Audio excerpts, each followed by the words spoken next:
We normally ask authors what's their author superpower. We're going to ask you, what's your business superpower? I can drink a lot at conferences. Welcome to the Two Authors Podcast, an entertaining chat show hosted by best-selling mystery and thriller authors Douglas Pratt and Nicholas Harvey, in lively, humorous and informative conversation with distinguished guests who share their thoughts and experience about forging a successful author career. Welcome to this week's show. Dougie Doug, how are you? I am doing great, sir. How are you? Fantastic. You look fabulous across the other side of the world. I was going to say, you look pretty nice for being upside down over there. Upside down and early in the morning. And early in the morning. What time is it for you? Well, now it's like 9:45, but we started these interviews. Yeah, we've had a long day of interviews. It's only 9:45 and I had a long day already. But dang, it's been good. It's been fun. So, hey, thanks to Vellum for supporting the show. We really appreciate you guys. Go to vellum.com and check them out. We need like a little applause soundtrack for them every time we say Vellum. We say, oh. There we go. Yeah. Oh, like an angel choir. Oh. Vellum. All right. Thank you to our Patreon supporters as well. If you don't know what Patreon is, it's a place where you support people, and it's for creatives. It's really easy to use. You just bang on over there. We got lots of cool stuff. Couple of bucks a month will get you onto our paid tier.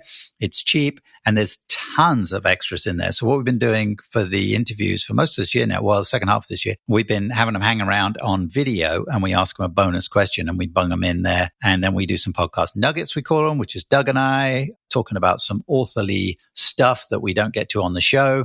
So tons of extra material for just a couple of, I almost said a couple of $100. It's a couple of bucks. Wish it was a couple of $100. Few bucks, yeah. Yeah, a few bucks a month. So no, dive in there. You can donate a couple of $100. If you're like, we love you so much, you want to drop a couple of $100, Nick and I will definitely go out to eat on you. Yeah. And you can join us on the show for a listener question if you sponsor the listener question. All right. On to this week's guest, because this is going to be a great chat with Ricardo Fayet, co-founder of Reedsy. He's a non-fiction author and regular presenter at conferences like NINC, Author Nation, IncasCon, and the Self-Publishing Show Live. So let's chat with Ricardo. Ricardo, welcome to the show. Thank you so much for taking the time and joining us. How are you doing? Very good. Very good. Thank you for having me. Always a pleasure. Yeah. It was great chatting with you in NINC, and we'll talk a little bit about the talk you gave in NINC that was great. But let's start off with Reedsy. Is this amazing package that you brought to the world? And tell us a little bit about Reedsy, what it is and when it first started. So I think the main thing Reedsy is known for is our marketplace of publishing professionals. And that started back in 2014, so over 10 years ago now, which seems crazy. Back then, we started with just editors and designers. So the whole point of the marketplace is basically making some of the best publishing talent out there available to anyone, and especially indie authors. At the same time as self-publishing started, there was a big freelance movement in traditional publishing as well. And most of the really best editors, cover designers, etc., went freelance. And so we created this sort of marketplace where indie authors could come in and work with like the editor of The Hunger Games or the cover designer who did the George R. R. Martin covers for Game of Thrones, et cetera, et cetera. So those are the kind of people who we wanted to feature on Reedsy. We've since expanded to marketing. We've got marketing professionals, translation, author website design, ghostwriting. So sort of all the services you might need to hire throughout your career as an indie author. And what makes us a little bit different from other places is that we're very careful about the people we let on the marketplace. Most of our folks come from traditional publishing, a lot of times from the big five, or they've worked with really high-selling indie authors. And we accept less than, I think, 5% of the professionals who apply to be listed on Reedsy. So yeah, it's kind of top of the market professionals. Right.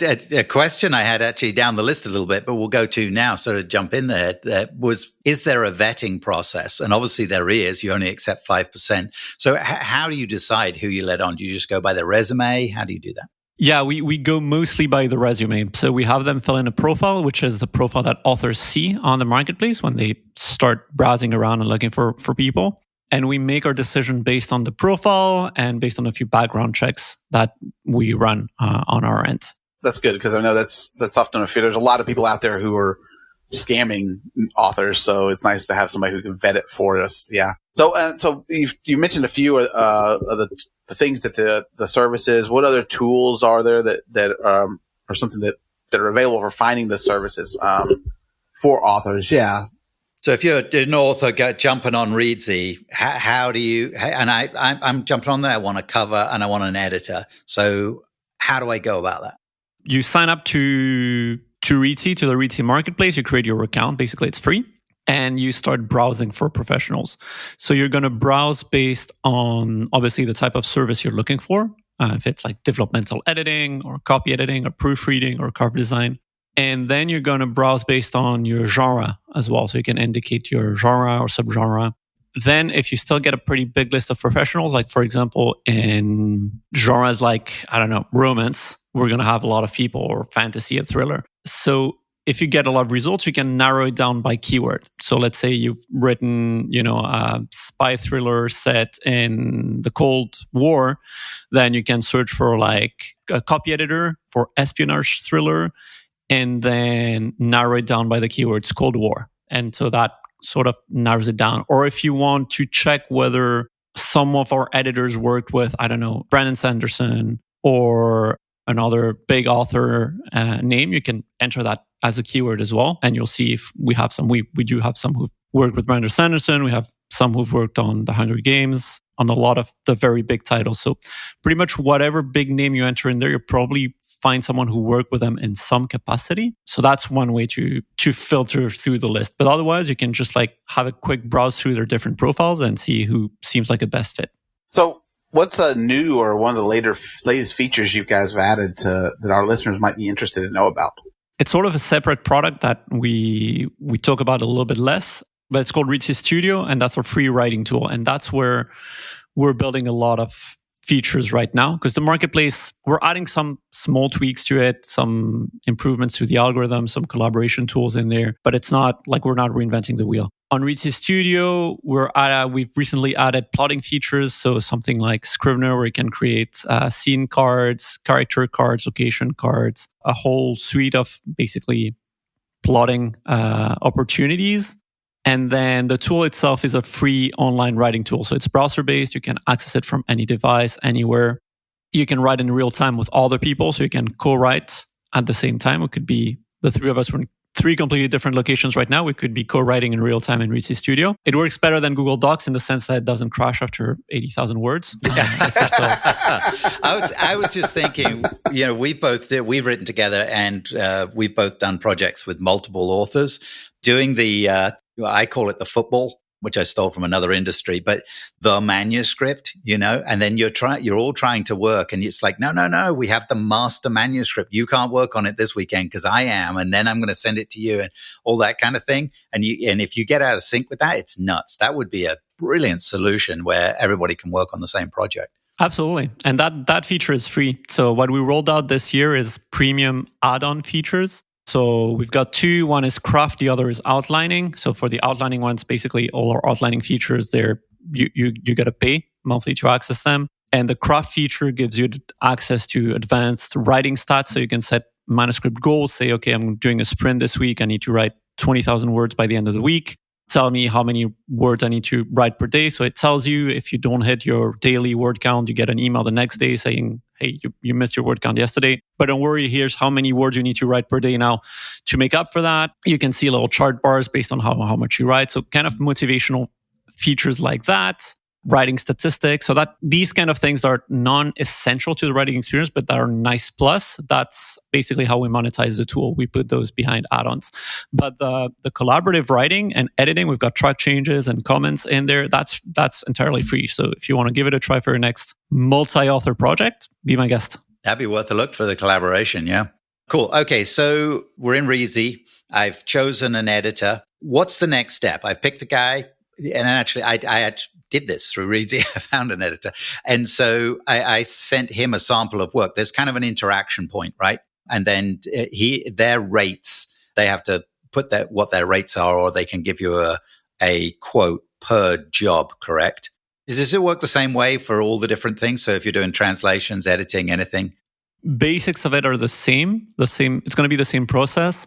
the brief is going to change a little bit from service to service. Like if you're requesting a cover design, then we're going to ask you for different information than if you're requesting a copy edit or a translation, right? For example, word count doesn't really matter for cover design. It matters a lot for editing. But for the cover design, we're going to ask you what the title is, the author name, series name, what you want on the cover, inspiration from other covers out there, or other imagery, that kind of stuff. So that varies, but the process is still what you described. It's like you send what we call a request for quotes. So it's a brief to up to 5 professionals. We don't allow you to just send something out there to everyone. We want you to do some research as an author as to the people you want to contact. We limit it to 5 professionals because otherwise we'd have this massive pool of projects that our professionals would have to go through every day, some of them not mattering to them, and we would lose them. They would not be on Reedsy if we did that.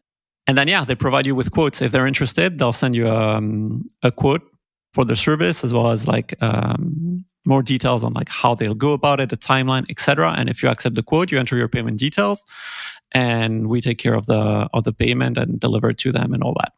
So on the payment side, it's not a subscription. Basically, you're basically just paying their fee. And does Reedsy like take a cut of that or somehow to service that? Okay. Yeah, we take a cut on both sides. Yeah. So you just you only make money for Reedsy when a deal is done and someone finds somebody. Exactly. Yeah, free to jump on there and go look around.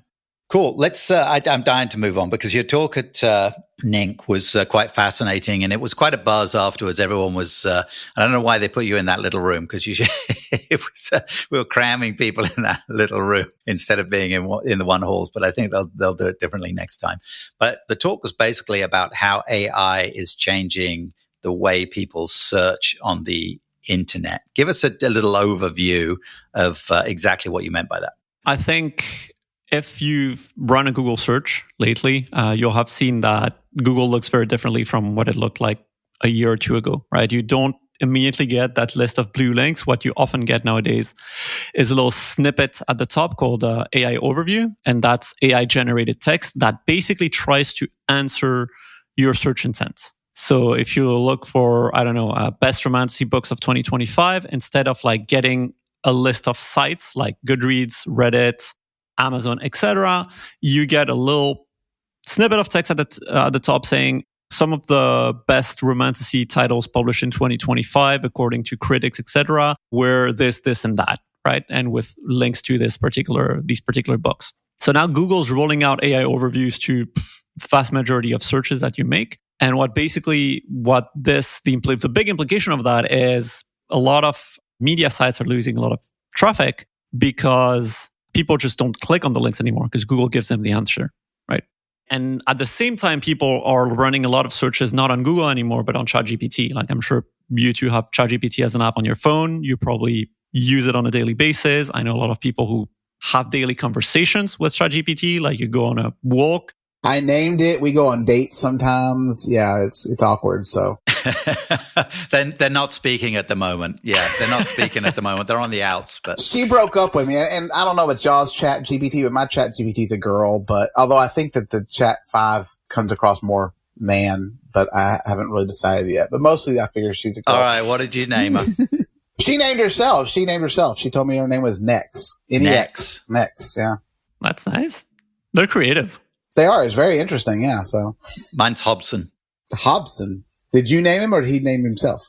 He let me. I asked him, "Can we come up with something?" And he goes, "No, knock yourself out. What do you? I'll go with whatever you roll with." I'm like, "How about Hobson? Nice English butler name." All right, carry on, Ricardo. I need to give mine a name. Yeah, I was saying you haven't named yours yet, and you use it more. He's like, "No, I'm a professional. I don't do that kind of stupid stuff." I still want to think of it as a machine, so I haven't named it yet. I don't want to get too attached, If I have to dump ChatGPT for like Gemini or Perplexity tomorrow, I don't want to be like... That's weird. That's exactly what my mom told me about my sister. And she's like, don't get too attached. We may get another one, so... Oh my God. Pick up where you were if you can there, Ricardo.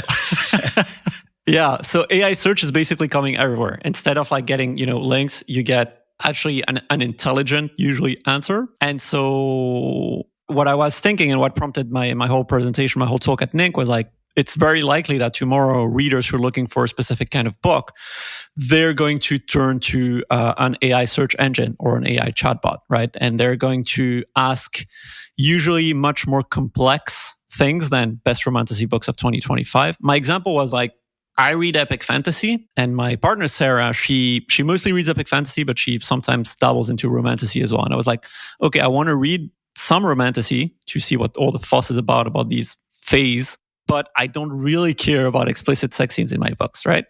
So I turned to Gemini. I did a deep research on Gemini and asked Gemini, like, I'm looking for a romantasy book published recently that's been very well reviewed, etc., with enemies to lovers and fays, because those are great tropes, but I don't want any explicit sex scenes in there. And so Gemini went and did, because I asked for a deep research, it did over 100 searches on the internet. And that's what AI search engines do, right? When you ask them something a little bit complex, they're going to go on the internet, they're going to search. Through those multiple searches, it builds a corpus of documents. It basically scans through all the results that come up. It basically looks at all the books that it pulls up, and it looks at how many times they're mentioned in the results that they've pulled up. And based on that, then they make a list of potential candidates of books to recommend me. And then they double check the information for each book. They're like, okay, does it have fays? Does it have enemies to lovers? Does it have explicit sex scenes or not, etc. And it finally generated a super long answer, like 5 to 10 pages, with 5 recommendations and with a very long description for each and a recap table and all the stuff that you can expect from like an AI generated answer right now. And I thought, this is really good. Like, this is probably better than what I could have gotten anywhere else in terms of recommendations, not just on Google, but like even a lot of times we ask friends for recommendations, right? Maybe you go on, I don't know, on the NINC forum or on a reader forum, and you're like, I'm looking for romantasy books with no explicit sex scenes, etc. And you're going to get sometimes some good recommendations, but I don't think I could have gotten something as good as what Gemini gave me. What's amazing about, well, there's multiple things that are amazing about that, but how long did it take to come back approximately with that answer? Because it was deep research, I think it took between 3 and 5 minutes. Yeah. And most of the time, like in ChatGPT in 5 right now, I'm in the thinking one, and it generally takes less than 30 seconds to come back with, and I've started probably not as complex project as you had it do there, but in researching for the book I'm writing at the moment, I've had it do some fairly good stuff. And within 30 seconds, it comes back with an amazing amount of information. Pretty incredible, the work that's going on in the background for all that to happen, isn't it? Based on this new information, like we've always like looked at SEO as the way to get our visibility through searches. So now, as authors, how do we react to this new change and get ahead of it? There's a lot of things you can do, but the first one that I encourage authors to do is to play with these AI search engines, as I call them, and basically run these kind of searches. Like, try to put yourself in the shoes of readers looking for the kind of books that you write, and kind of try to think of the searches they would run. And so, let's say I'm looking for a tropical thriller book with lots of action set in the Caribbean in the late 90s. I'm making it up, right? And see if your books come up or not. If they don't, which other books come up?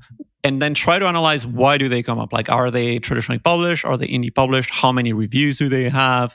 Where are they mentioned? Like, just Google the books and see how many pages are mentioning the books, which pages are mentioning them, etc. On my end, I'm doing a little bit of a side project of like basically trying to analyze the patterns of ChatGPT recommendations for books specifically. And what I've found to be the most important factors are, one, that the book is present in the Google Books library. So most books are going to be there, because if you publish a book wide and you publish it on Google Play, it's going to be in the Google Books library. Even if you're exclusive to Kindle Unlimited, if you publish the print books wide, either through Ingram Spark or Amazon Expanded Distribution, there's very good chances that it ends up in the Google Books library, because Google Books just scans print books. But if your book is not in the Google Books library, then I recommend that you add it there. That's like my number one recommendation. You do that through the Google Play Partner Center, so the same place where you would go and publish a book on Google Play, but you have the option to not publish a book on Google Play, but make a preview available on the Google Books library. And so if you're in KU, you can do that. It doesn't break the KU terms. That increases your visibility a lot on ChatGPT, and I suspect on other search engines as well. The second aspect that I found in common is like a lot of recommendations. Their author had a Wikipedia page. So obviously there are some criteria for notability that you need to meet in order to have a Wikipedia page. You need to have, but having a successful podcast, for example, that can help getting a Wikipedia page. Well, that doesn't cover us. You have the keyword there was successful, Ricardo. You make it successful. Don't worry. Get some press if you can get some press as well. That helps. Any awards, stuff like that. And a third thing, discussion on Reddit. Like Reddit is really important. Not as much for ChatGPT, but for Google, Gemini, because Google has a partnership with Reddit. They paid Reddit a lot of money to be able to train their AI models on Reddit content. That's why when they released AI overviews, one of the gags on the internet was that if you asked Google how to make pizzas with stickier cheese, the AI overview suggested that you put glue in your cheese. Because a Reddit user had recommended that, right? That was a response from a Reddit user that the AI overview had picked up. So that shows that Google's AI models are heavily trained on Reddit. I do like Reddit because for research for books, it is so great. You can get all the answers you want and some that you didn't want. So exactly. So I would recommend authors start being a little bit more active on there and participating in subreddits, etc. So that's one of them. This kind of goes to this next question. Is what are some of the easy changes or additions authors can use? I mean, besides obviously jumping onto Reddit and making sure you're visible on there, but then what about to their websites or anything else, their books or their product pages to help AI search engines? Is there anything that we can do that's quick and easy? Yeah, two quick and easy things are one, claim your author pages in as many places as possible. So make sure you've claimed your Goodreads page and you filled it up with your bio and claimed all your books on there. If you have a website, make sure you list all your books on your website. If you have a blog, one cool thing you can do is post listicles of like top books in X genre. And obviously you include your books in there. Basically try to create as many pages on the internet as you can that mention your book. Quantity matters almost as much as quality when it comes to large language models. And the second quick tip is in your book descriptions, try to include like a paragraph that's LLM friendly, that actually tells the LLMs what the book is about, right? So something like readers will delight in this enemies to lovers romantasy where ogres and fays fight for whatever, that kind of stuff. For my query, for example, if you say in your blurb, there's no explicit sex scenes, that's obviously going to immediately answer the LLM when someone tells it, bring up books that have no explicit sex scenes. So these kind of things, usually LLMs can dig it up in the reviews because readers are going to mention that in the reviews. But if you make their job easier and mention the important tropes and elements like that in the book description, all the better.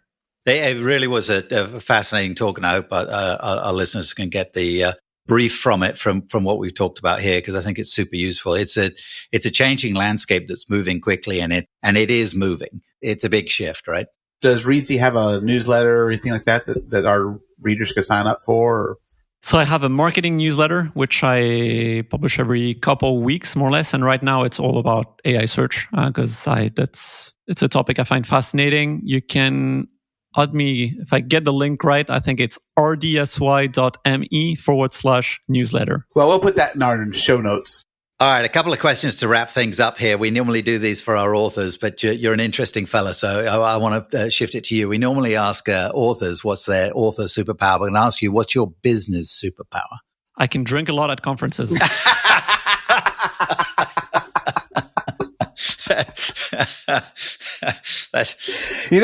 He's right.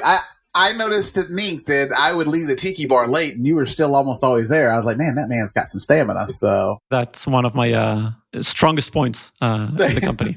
Well, that's good. That's a good talent to have. It gets you lots of networking and you get the real dirt. Once you get to the late hours in the bar, you get the real dirt on the other people there. So that's good. You find the people still dragging around the beach and stuff. Yeah, that's always good. So. All right, final one. We have a wheel of questions. Again, we normally save this for the author community, but we got to lay this on you. So give it a spin there, Doug. Okay, window or aisle seat on a plane? I mean, I guess anywhere. I guess if you were at home, do you want a window or aisle seat? But on a plane, do you prefer the window or the aisle seat? Window, 100%. When you can get it, because you were in the aisle when I saw you on the plane. Yeah, a lot of times flights to the US, I don't have any points with American companies or any preferences or anything like that. So they just put me wherever. I don't choose seats. I'm not going to pay extra. Not going to pay $40 to secure my window seat. That to me feels like a ripoff. Yeah, like it's a whole gamble there. I don't know. I love the window seat for long, but also I do like to stretch my legs out. Otherwise, I'm man spreading, and that irritates my wife, who's usually next to me. So I'm a window guy. Yeah, and Cheryl takes the aisle because she has to get up and pee every 5 minutes. Well, I do too. That's my problem. So. It's very. I think the aisle seat is very pee related. Very pee related. It's bladder related. All right. On that note, hey Ricardo, thanks a lot for joining us. We really appreciate it. Have fun in Vegas, and keep Doug at the bar late. Will do. Thank you.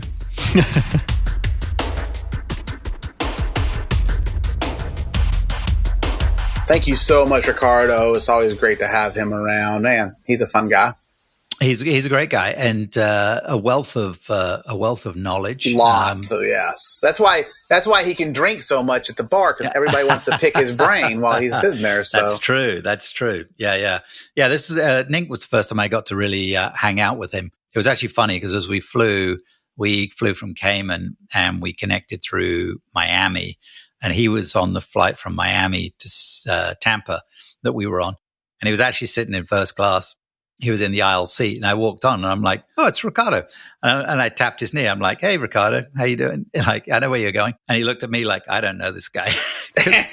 He doesn't know this guy. I mean, we shook hands before at prior NINCs and stuff, but I've never had a conversation with him. So when we got to NINC, I'm like, "Oh yeah, I'm the weirdo who got on the plane and acted like I knew you." And he's like, "Oh, that guy." So, yeah, you're that guy. Actually, he was really nice about it, and we had several.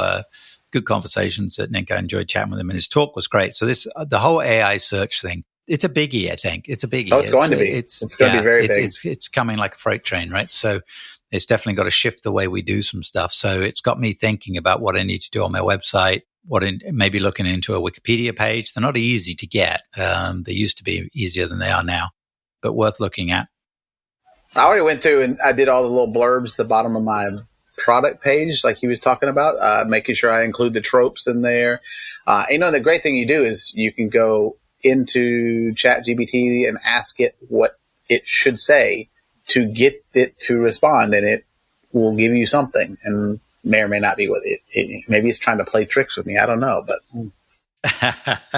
it's a tool like we talked about before. It's a tool. It's not going to do it all for you. It's not going to write your books for you. It's not going to, but it's an aid. It's a tool. And I'm leaning on it for different things, more and more research, which I then verify and stuff like that. So good tool. I do think we need to get together with Ricardo and maybe try to name his Chat GPT. Since he doesn't name his, we should, he was looking at us like we're weird. Big thanks to Vellum for supporting the show. Wonderful. Thank you guys very much. And support the show on Patreon. Jump on over there. Check it out. It's not a scary place. It's very easy to negotiate. You'll find links to Reedsy and other stuff for Ricardo, his nonfiction books for authors and what have you in the show notes, as well as our links and all that good stuff. And until next time, be cool to each other. Fair winds and following seas. You've been listening to the Two Authors Podcast with Nicholas Harvey and Douglas Pratt. Subscribe on your favorite platform for new shows coming every week.